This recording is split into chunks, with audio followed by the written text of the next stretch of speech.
Why are you sensationalizing the propaganda? What are we sensationalizing? To attack our community. They don't want a fraud unit to do anything. They want a fraud unit on paper.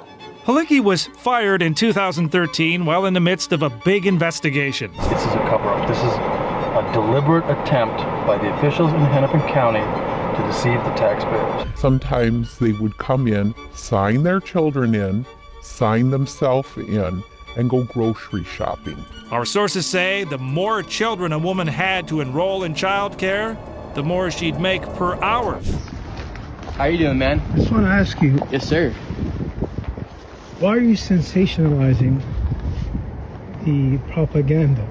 What are we sensationalizing? To attack our community. What's your final objective? We're not attacking your community by any means. Are you making good money from this? We're looking for fraud. No, I'm For not. instance, can you answer our question? Where's Safari Transportation Company 607? 1 second. It's not there. How you doing, man? I just want to ask you, Yes, sir. why are you sensationalizing the propaganda? What are we sensationalizing? To attack our community. What's your final objective? We're not attacking your community by any means. Are you making good money from this? We're looking for fraud. No, I'm For not. instance, can you answer our question? Where's Safari Transportation? So you notice right there, he's not really answering the question of the fraud. It's a very emotional reaction. Why you're sensationalizing. Either there's fraud or there isn't. They don't want to attack the argument. They just want to attack the person, build this emotional barrier so they can sit there and pretend to be innocent when they're not addressing the problem, the argument. Is there fraud or is there not fraud? Company 607. 1 second. It's not there. How much money are Why don't you? answer the How much money are Why don't you? answer the How much question? money Where's are you 617 making? Dreamline Security. How much money are you I making make off money of off this? of YouTube. That's how I make my money. Exactly. So you're making money off of sensationalizing That my job and attacking is, the Somali community. I'm not attacking you guys. We're asking. I'll tell you the fraud reason is why fraud, this is sir. happening. All right. Let me David, tell you the reason why you're fraud is attacking fraud, this. correct? Yes. This has nothing to do with race. This is fraud. This is absolutely has to do with us being Muslim. No, it does not. All right, and us being from Africa. This is a constitutional argument. He doesn't know what he's talking about. This person that's talking to Nick, he is full of emotion and he's basically defending fraud because he's not really answering the question. Is there fraud or not? That's the issue. That's why he's there. That's why a lot of people are there now. At this point in this situation, it seems like there's a culture of fraud, a culture where they knew they can come to Minnesota and just steal a bunch of money, taxpayer money, and no one's going to do anything about it. And now someone is actually doing something about it. And we'll show later on that there's been history of news reports. Good people in Minnesota have been talking about this for years. And finally, enough attention is brought to it. And this is the result. People are using this as a way to attack the person instead of attacking the argument. If you don't want us here, change the freedom of religion. Say, listen, we don't want Muslims in this country anymore. We're not saying No. We're Because when I go Sir, onto we're your talking comments, about fraud. when I go onto your comments, My comments what I aren't see me. is people that say we do not want Muslims here. Kick every single Muslim in Minnesota out of Minnesota. That's a comment. You are. As a creator, there's going to be a lot of comments, especially the more popular you are. You're going to see some people say some wild stuff. But the cool thing you can do, you can block them. You don't have to see those comments. There are going to be some people who are going to say some wild stuff. You don't have to look at it. In any YouTube video, especially when there's a very emotional, controversial topic, there are people who are going to say outrageous things. Is it majority of the comments? No. But you can block them, you can mute them. You don't have to have them in your timeline.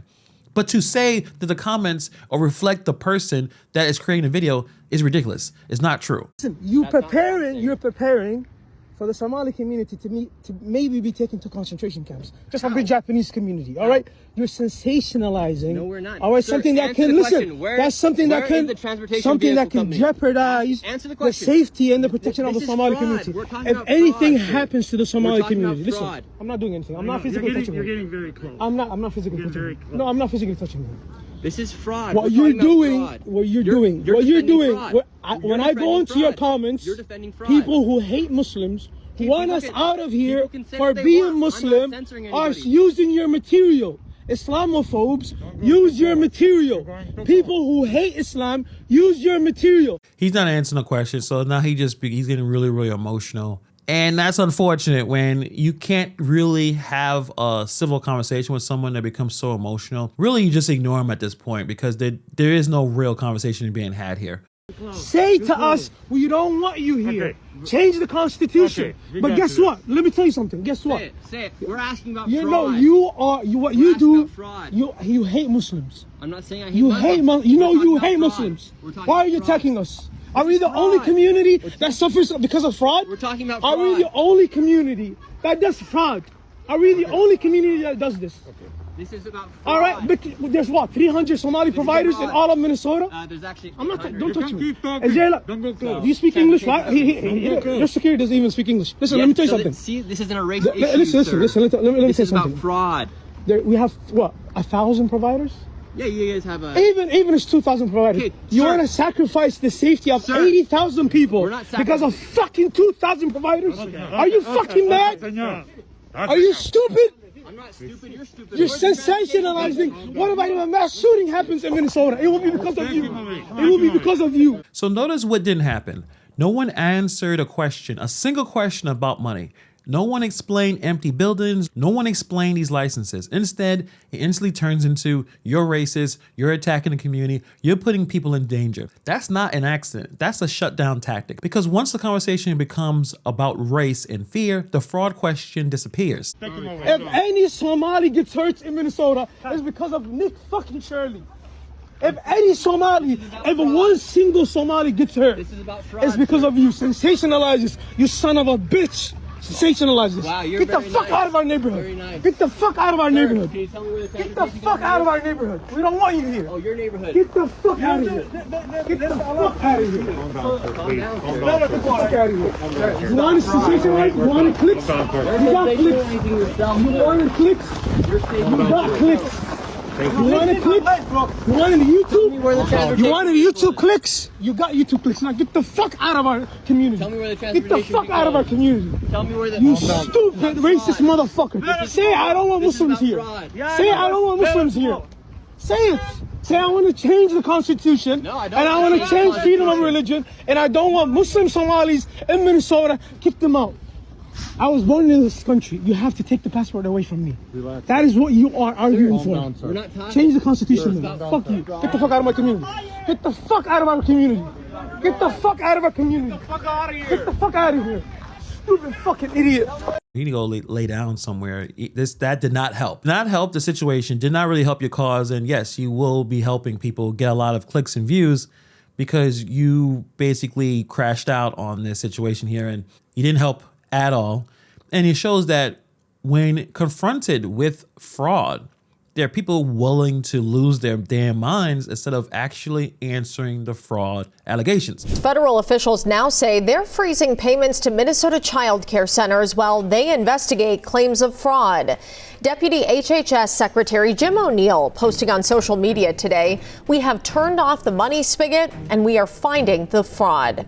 The Health and Human Services leaders also posted a video outlining new steps targeting what they call rampant fraud in Minnesota. My office, ACF, provides Minnesota $185 million in child care funds each year. That money should be helping 19,000 American children, including toddlers and infants. Starting today, we require a justification, receipt, or photo evidence before we make a payment. HHS leaders say they're also ordering a state audit of centers suspected of fraud, including attendance records, licenses, and inspections, among other records. So this is Quality Learning Center. As of Tuesday, that sign now reads Quality Learning Center. After watching a man go inside, we walked up to the door and knocked. No answer. A sign says the center opens at 2 in the afternoon. I'm not on the driveway. It's public property. A man in the park. 2 in the afternoon. Anyone who has kids, have you ever seen a daycare where it started at 2 in the afternoon? The problem is with a lot of this fraud is too many people are watching now, and you're not going to be able to just do whatever you want and just blatantly make stuff up and blatantly be fraudulent. Most daycares are not opening at 2 in the afternoon. It doesn't make any sense. It's beyond ridiculous at this point. Parking lot telling us and anyone else nearby to stay back. Yeah, I take my kids here, 2 o'clock to 10. Fatima Noor dropped her 3 kids off for daycare, saying that's typical for her 4 days of the week. Monday to Thursday. But how many years, like for how long? For October to now. That woman was not telling the truth. Look at her eyes. She's been told to say that. I mean, come on. Why would someone drop off their kids at 2 o'clock in the afternoon? Well, wait.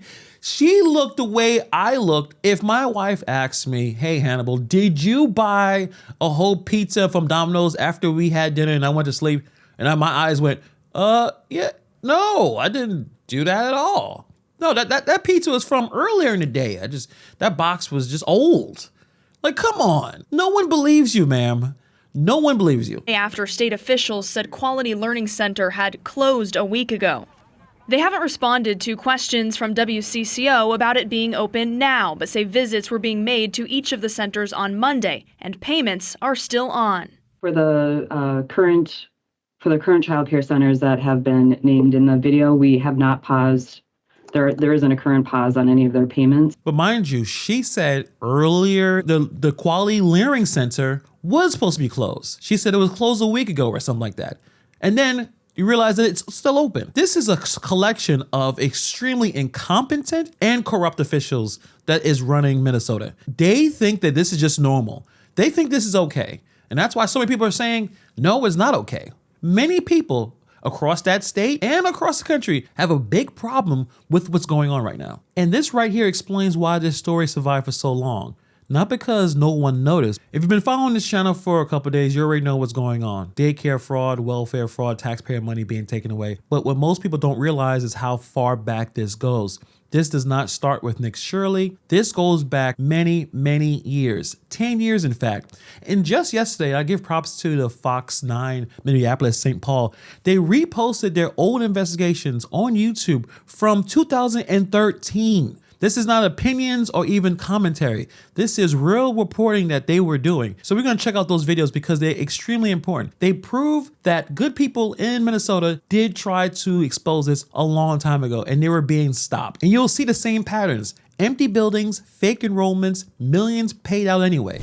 It started with an anonymous tip to the Fox 9 investigators and it led us to a story that took 3 months of digging to uncover. Tonight, Jeff Ballion exposes a business that some of its own employees say is... It started with an anonymous tip to the Fox 9 investigators, and it led us to a story that took 3 months of digging to uncover. Tonight, Jeff Ballion exposes a business that some of its own employees say is misusing millions of taxpayer dollars.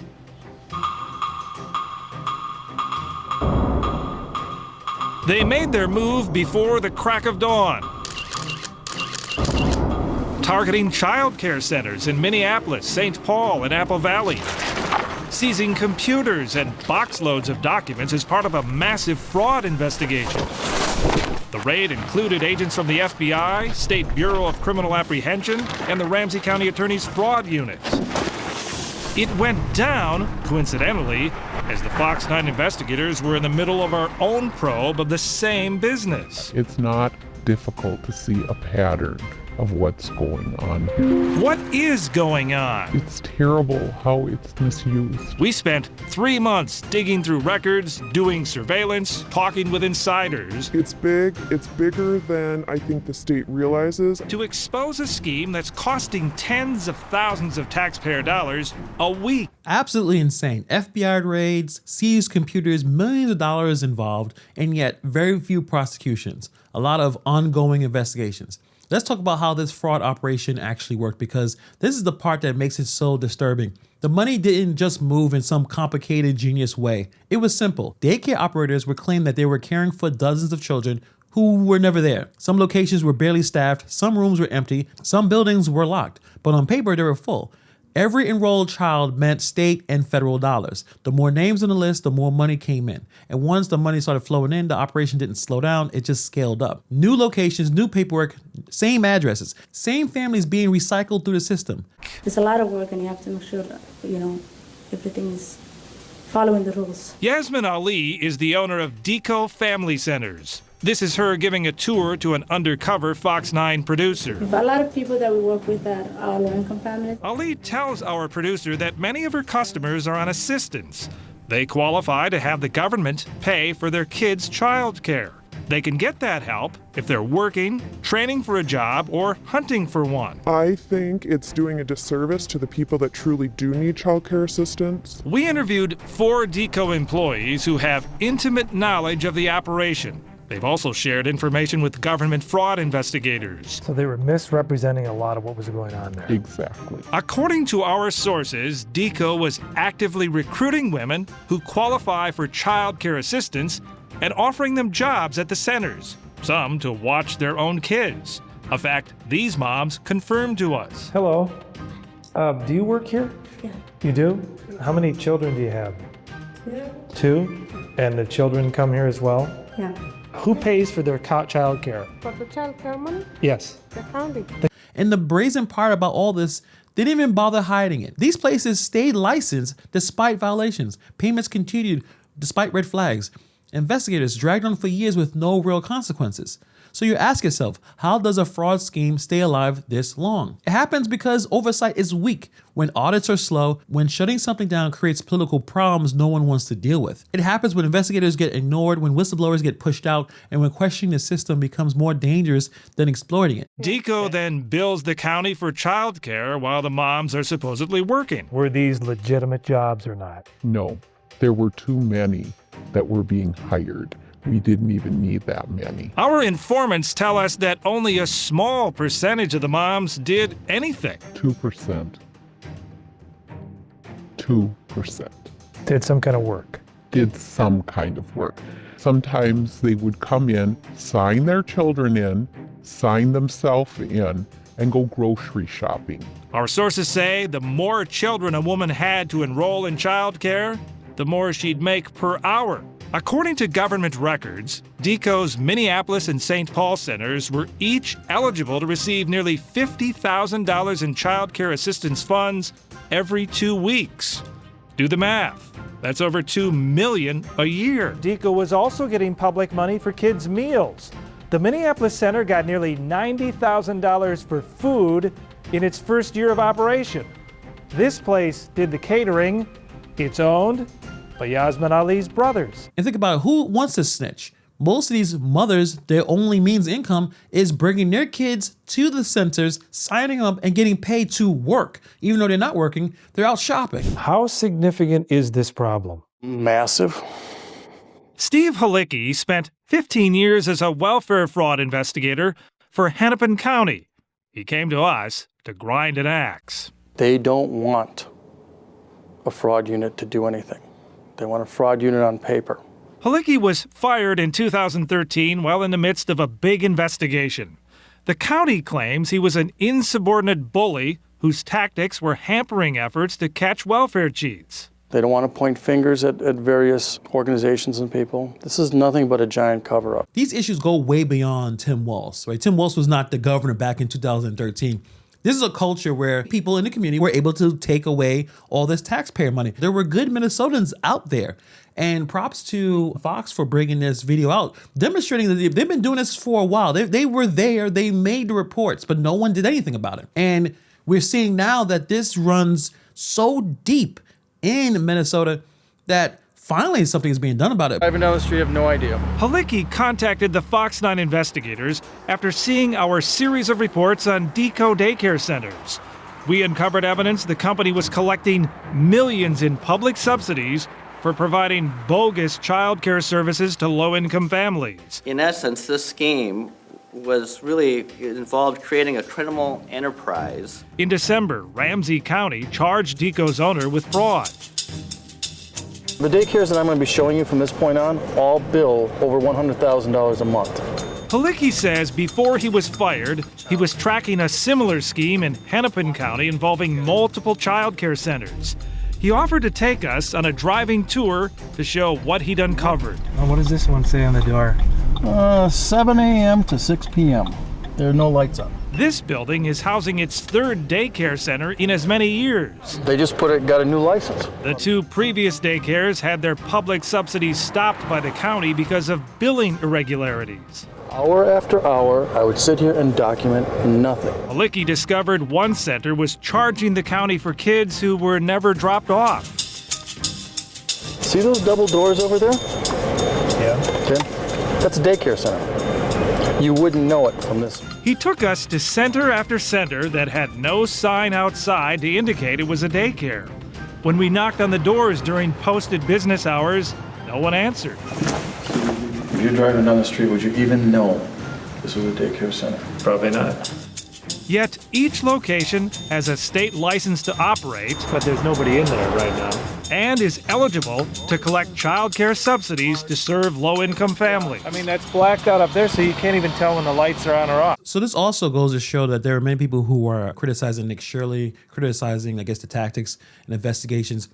This has been happening for so long. So mind you, many people that's in Minnesota are not trying to say that Nick Shirley is racist or Islamophobic. It's always the people who are outside or that not following the story, they didn't research anything, they have no idea what they're talking about, and they think that there's some justifiable reasons why there were no kids shown in that video at all. There were no kids to photograph or document. They didn't happen because this is a long-standing strategy for fraud. There weren't no kids. They just make the centers build a stake, and the state gives them the taxpayer money. Do that. So you can't prove when they're working and when they're not. You could be billing till 11 o'clock at night, but they gone home 6 hours earlier. Each of the centers he took us to had their windows mysteriously covered. Why block them off? What are you afraid of? The truth? Protect kids' identities? Okay, then why don't the legitimate daycares block them off? Just because they look suspicious doesn't mean they're up to no good. So we checked state inspection records for each of the centers on Halicki's tour. They've all been cited for licensing violations, the kind that are red flags to the state's Department of Human Services. This is a cover-up. This is a deliberate attempt by the officials in Hennepin County to deceive the taxpayers. I have emails, I have documents, I have everything to prove they knew, and they looked the other way. Here's an email he sent to the supervisor of the fraud unit. The goal was to stop the bleeding as quickly as possible and protect taxpayer money from going out the door. Now you want to stop the process? I know you're motivated and rightly concerned, she responds. Let's get a plan together to tackle these centers. I don't think we would ever intentionally try to deceive the public. County officials say they take all cases of alleged daycare fraud seriously. He says they don't want to point fingers at various organizations and people. This is nothing but a giant cover-up. Our focus is really primarily on prevention, but certainly we investigate and take action and work with our county attorney's office whenever there is actual fraud that has occurred. In the 2 years, you could really tell from that individual, in my opinion, didn't seem honest just by responding. The weird eyes shifting. Clearly there is an agenda to stop certain groups from being prosecuted. Since Halicki was fired, not one case has been prosecuted by the county. We found most counties in the metro aren't investigating daycare center fraud. They're handing those cases off to a special team with the Department of Human Services that ramped up more than a year ago. Public's wondering, what's taking you guys so long? Nobody is more frustrated with the amount of time it's taking than we are. We really want to get through these and get some of these completed. We're told the state has nearly a dozen active investigations underway. Steve Halicki believes there are probably a lot more to pursue. This cannot go on. We need to stop this immediately. Halicki says he's going public with this information because he wants to clear his name. He did appeal his firing from the Hennepin County Fraud Unit, but an arbitrator upheld the county's decision to let him go. And do you see why that this situation never got fixed in the first place? When you hear from this fraud investigator, they didn't really want a fraud unit that actually did anything. And remember, this is back in 2013. This is the part that people need to sit with, because this wasn't some blogger or random commentator, wasn't a YouTuber saying this. This was someone inside the system, someone whose whole job was to investigate fraud, openly admitting that the system did not want real enforcement. What they wanted was a fraud unit on paper, something that looks good in reports, something that you could point to when the public start asking questions, but not something that actually shuts the money off. That tells you how this kind of operation survives. If the people tasked with stopping fraud are discouraged from digging too deep, then the fraud doesn't just continue, it gets comfortable. It starts to thrive. And when daycare centers realize that there's no real consequences, the behavior becomes brazen. Empty buildings are gonna stay licensed, so who cares? Fake enrollments stay on the books. The payments keep coming. So when people say, why didn't anyone catch this? They did. The better question is, Why didn't anyone act? This fraud didn't survive to where we are right now because it was cleverly hidden. It survived because it was tolerated. It was ignored, and questioning it came with consequences. So this story is how long it's been known and how hard it's been to talk about. And now that people are finally paying attention, they want to change the subject. They want to call people racist, call people Islamophobe. That should tell you everything about the fraud that's happening in Minnesota. Let me know what you guys think about this story in the comments below. Thank you for taking time to watch this video, and I'll see you guys in the next video.